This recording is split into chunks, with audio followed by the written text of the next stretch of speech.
कुछ हुकूक मियाँ बीवी के हैं। कोई शख्स वहां भी तकादा ना करे, कोई बहन तकादा ना करे कि मेरा भाई किसी भी तौर पर बीवी की कोई बात ना माने और सिर्फ वो मेरी तरफ ही तवज्जो रखे। कोई माँ ये तकादा ना करे, इसलिए कि उसके हुकूक भी अल्लाह और उसके रसूल ने बयान फरमाए। और कोई बीवी किसी जगह ये तकादा कतन न करे, किसी मकाम पर यह तकादा न करे कि वो कहे कि तो बहन की तरफ नहीं देखेगा, तो अम्मा की बात नहीं सुनेगा। इससे आगे बढ़कर एक और बात है, उस पर भी जरूर गौर फरमाइएगा। अगर शौहर चाहता है कि मेरी बीवी मेरे माँ बाप की इज्जत करे, उनका इकराम करे, अच्छे लफ्जों में उनको याद करे, तो बीवी के माँ बाप भी माँ बाप ही होते हैं, उसके बहन भाई भी बहन भाई होते हैं। अगर तू उनका नाम अच्छे लफ्जों के साथ पुकारेगा, हमारे माशरे में कुछ चीजें शर्म का बाइस है। कहते मुझे शर्म आती है जुमला कहते, लोग छेड़ते, बच्चे बातें करते। मेरे रसूल पाक सल्लल्लाहु अलैहि वसल्लम ने फरमाया तेरे 3 बाप हैं। या रसूलल्लाह कौन से? फरमाया एक वो जिसने तुझे जन्म दिया, पैदा किया, जिसकी सुल्ब से तू है, और दूसरा वो जो तेरा उस्ताद है, जो तुझे खैर की तालीम देता है, जिसकी वजह से तू राह रास्त पे है, राह हक पे है, और तीसरा फरमाया वो तेरा बाप है जिसने अपनी बेटी दे के तुझे बेटा बनाया है। तो उसके हुकूक का तूने ख्याल करना। ये किस तरह की बात हुई कि तू बीवी से ये तो तकादा करे कि मैंने आज आके देखा है कि मेरी अम्मा बैठी, तुम रोटी नहीं पूछी, और जब उसकी अम्मा आए तो फिर तेरे तौर तरीके ही बदल जाएं, तेरा स्टाइल ही बदल जाए। तू उनका नाम ले तो या तो तेरे लबों पर तंजिया हंसी हो या तेरे जुमलों के अंदर सख्तपन हो। ऐसा नहीं होना चाहिए। इंसान को हर रिश्ते को उसकी जगह पे रखना चाहिए, हर रिश्ते को उसका मकाम देना चाहिए, हर रिश्ते को उसका वकार देना चाहिए। नबी पाक सल्लल्लाहु अलैहि वसल्लम तशरीफ फरमाती हजरत आयशा सिद्दीका की एक बूढ़ी औरत आ गई। उस औरत ने जब आकर के दरवाजे पे दस्तक दी और जब वो बोली ना, उसने गुफ्तगू की, उसके जुमले महबूब के समात अक़दस से टकराए। तो कहते अल्लाह के महबूब जल्दी से उठ के बैठ गए। हुजूर ने उस बूढ़ी का इस्तकबाल किया और हुजूर ने उसे बिठाया।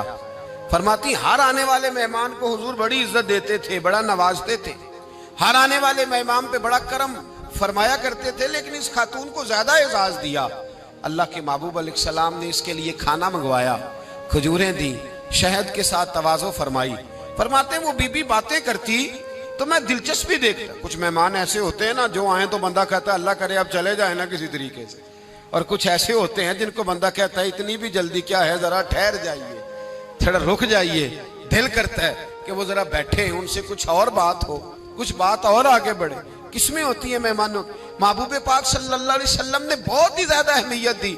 हुजूर महबूब करीम अलैहिस्सलाम जब वो बातें करती तो हुजूर दिलचस्पी से सुनते, उनके सवालात के जवाब बड़ी गहराई और गहराई से देते। हजरत आयशा सिद्दीका फरमाती हैं देर के बाद वो बूढ़ी उठी, कहा हुजूर अब मैं चलती हूँ। तो नबी पाक ने तहाइफ तैयार किए, एक सहाबी को कहा इनके साथ जाओ और तोहफे इन्हें दे दो। कहते हैं जब वो बूढ़ी चली गई तो मेरे दिल में ख्याल आया हुजूर अब मस्जिद जाएंगे, जब रात को वापस आएंगे ना फिर मैं महबूब से पूछूंगी ये खातून कौन है। लेकिन हजरत आयशा कहती हुजूर तो गए नहीं, लेट गए, और बड़ी खुशगवार कैफियत मैंने देखी। हुजूर की मुकद्दस आंखें खुली और महबूब के चेहरे पर अजीब सी रानाइयां। जनाब आयशा सिद्दीका कहती है मैं आगे बढ़ी और मैंने कदमों पे हाथ रख के रसूल अल्लाह सल्लल्लाहु अलैहि वसल्लम मेहमान तो रोज आते हैं, हुजूर ये काशाना नूर है, यहाँ रोशनी लेने वाले तो रोज आते हैं, ये कौन सी बूढ़ी थी कि आई है तो आपने इतना इस्तकबाल किया है, इस अंदाज में वक्त दिया है। और या रसूल अल्लाह सल्लल्लाहु अलैहि वसल्लम फिर मैं आपकी कैफियत देख कौन थी? कहते हुजूर उठ के बैठे और मैंने हुजूर की आंखों में आंसू चमकते देखे।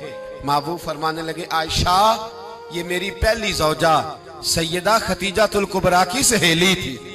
ये खतीजा की सहेली थी। फरमाया जब हम मक्के में रहते थे तो ये खतीजा से मिलने आती थी, खतीजा इन्हें वक्त देती थी, इनका इस्तकबाल करती थी। ये कमजोर होती थी तो खतीजा तोहफे देती थी।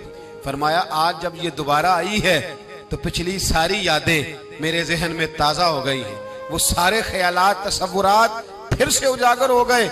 और फरमाया मैंने वो सारी निस्बतों को, उन सारी बातों को निभाने की कोशिश की जो खतीजा का इसके साथ रिश्ता था। और फिर बात इस जुमले पर खत्म की। फरमाया हुस्नुल अहद मिनल ईमान, फरमाया ताल्लुक को अच्छे तरीके से निभाना ये भी ईमान का हिस्सा है।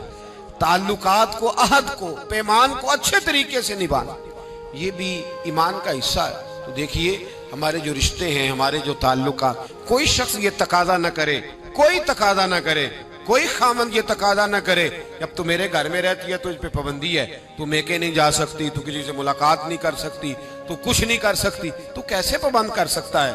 जब तू अपने हक में इस कदर ज्यादा तू अपने हक के अंदर मजबूत है कि जरा वो बात करती है तो कहता है नहीं मेरी अम्मा है, मेरे अब्बा जी, इसमें शक भी नहीं, औरत को करना भी नहीं चाहिए। तो इसी तरह का रवैया उनके माँ बाप के हक में भी इंसान को रखना चाहिए। ये बात दुरुस्त है, इंसानों में कमियां होती हैं, किसी जगह वो भूल जाते हैं, तो फिर इंसान को ये भी सोचना चाहिए कि मेरे अजीजों में भी कमियां हैं, मेरे अंदर भी कमजोरियां हैं, मेरे एक दोस्त ने एक दफा एक मजमून लिखा, एक बात उसमें बड़ी खूबसूरत पढ़ने को मिली। कहने लगे कि एक मियाँ बीवी ने फैसला कर लिया, रोज झगड़ा होता था ना, रोज झगड़ा होता था, और झगड़ा मियाँ बीवी का अपना कोई भी नहीं होता, किसी तीसरे की वजह से होता है जब भी होता है। तो वो रोज झगड़ा होता था, तो होता था माँ बाप की वजह से। तो झगड़ा इस बात पे दोनों अलहदा रहते थे, इस बात पे झगड़ा खत्म हुआ कि अब तेरे माँ बाप आएंगे तो मैंने कोई प्रोटोकॉल नहीं देना, और मेरे आएंगे तो तू भी ना देना, बेशक बैठे रहेंगे। तो कहते हैं कि पहले बेटे के वालिदैन आए, दरवाजे पे दस्तक दी तो मुलाजम नहीं खोला, रोटी भी मुलाजम ही लाया, और जब वो रुखसत होने लगे तो गाड़ी तक छोड़ने भी वो नौकर ही गया। कुछ ही दिन गुजरे थे तो बेटी का बाप मिलने आया, वादा था कोई प्रोटोकॉल नहीं देगा, ठीक है दोनों ही नहीं देंगे, लेकिन दरवाजे के बाहर आवाज गूंजी अब्बा जी की। बेटी के हाथ में प्लेट थी, वो ढब से गिरी, ठा की आवाज आई, दौड़ी गई, दरवाजा खोला, मेरे अब्बा जी आ गए, बिठाया भी, खिलाया भी, छोड़ने भी गई। पूछा उससे शौहर ने कि तेरा मेरा वादा था? कहने लगी बात इसमें शक नहीं कि वादा तो था, पर दिल की कैफियत का क्या करूं, जब बाहर आके वालिद बोले हैं तो मैंने तो अपने आंसुओं को बड़ी मुश्किल से रोका है, मैं तो वो खैराज बड़ी मुश्किल से संभाल पाई हूं, वो तो बड़ी मुश्किल से आंसू रुके हैं, तो वजूद को कैसे रोकती? रिश्तों का जो आपस के अंदर गहराई होती है उसको हम कैसे तोड़ सकते हैं? ये हमेशा रहते, इंसान को याद आती। देखिए कोई बुला सकता है कि बचपन में मैं अपने बहन और भाई के साथ खेला करता था, वो यादें रोज उसे आती हैं, वो रोज जब लेटता है तो वो दास्तानें उसके ज़हन में आती हैं। कैसे इन ताल्लुकात को खत्म किया जा सकता है? रिश्तेदारों के, बहन भाइयों के, मियाँ बीवी के जो हुकूक हैं, ये सारे अपनी अपनी जगह पे रहेंगे तो अच्छा घर, अच्छा खानदान, अच्छा मुआशरा तश्कील पाएगा। मुस्तदरक के अंदर हदीस है, रसूल करीम सल्लल्लाहु ताला अलैहि वसल्लम की प्यारी ज़ौजा हज़रत आयशा सिद्दीक़ा रज़ी अल्लाह ताला अन्हा फरमाती हैं, नबी पाक की बारगाह में अर्ज़ किया गया, या रसूल अल्लाह